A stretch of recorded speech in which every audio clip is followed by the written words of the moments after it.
balita na ikay mawiwili. Mga nagbabagang kamao, mga So mga par, sa naging bakbakan nga po sa pagitan ni Bam Rodriguez kalaban si Galo Estrada, kung saan mga idol first quarter pa lang ng laban, makailang beses na nasaktan ni Bam Rodriguez si Estrada gamit ang kanyang matutulis na uppercut. At pagdating sa round 4 mga idol, bumagsak po si Estrada sa kaliwa ni Rodriguez. Pero grabe ang puso ng kampiyon mga idol, bumawi ito sa round 6 at pinabagsak din nito ang batang challenger. Bagamat kaagad naman bumawi si Rodriguez mga idol sa round 7, matinding body shot ang pinatama ni Bam kay Galo Estrada mga idol, at talagang hindi na nito kayang tumayo pa sa ibabaw ng lona. Kaya panalo po si Bam Rodriguez via knockout sa round 7. At siya na ngayon mga idol ang bagong WBC champion sa junior bantamweight.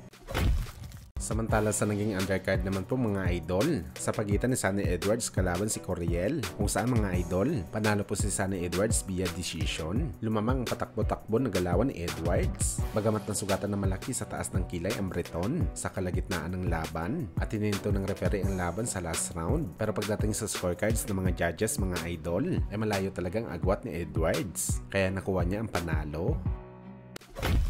Sa kabilang banda naman mga idol, matapos nga po ang naging rumors sa negosyasyon ng bakbakan ng ating pambansang kamao Manny Pacquiao kontra ang bagong hirang na WBC welterweight champion Mario Barrios na posible target kaganapin sa katapusan ng buwan ngayong taon, sa bagong update nga po mga idol ng batikang boxing insider na si Michael Benson, tuloy pa rin po mga idol ang pag-uusap sa bakbakan ni Mario Barrios at Manny Pacquiao, bagamat kinukonsidera na po mga idol ng kampo ni Barrios ang posibleng sagupaan nito mga idol kontra sa bagong hirang din na WBA welterweight champion in Mantes Estañones para sa unification fight nila. Sa mga hindi nakakaalam mga idol, si Estañones at Barrios ay isa lamang ang humahawak sa kanila na promotion. Ito nga si Alhemo ng PBC, kaya hindi malabong matuloy ang laban na to mga idol sa lalong madaling panahon. Well, kung tayong tatanungin mga idol kung alin ba kay Estañones kontra kay Barrios at Manny Pacquiao kalaban si Barrios na gusto natin makita, mas mabuti mga idol na maglaban muna si Estañones at Mario Barrios para sa unification fight sa welterweight. Mas advantage ito mga idol kay Manny Pacquiao dahil magkakaroon ito ng sapat na pahinga at training matapos ang exhibition fight nito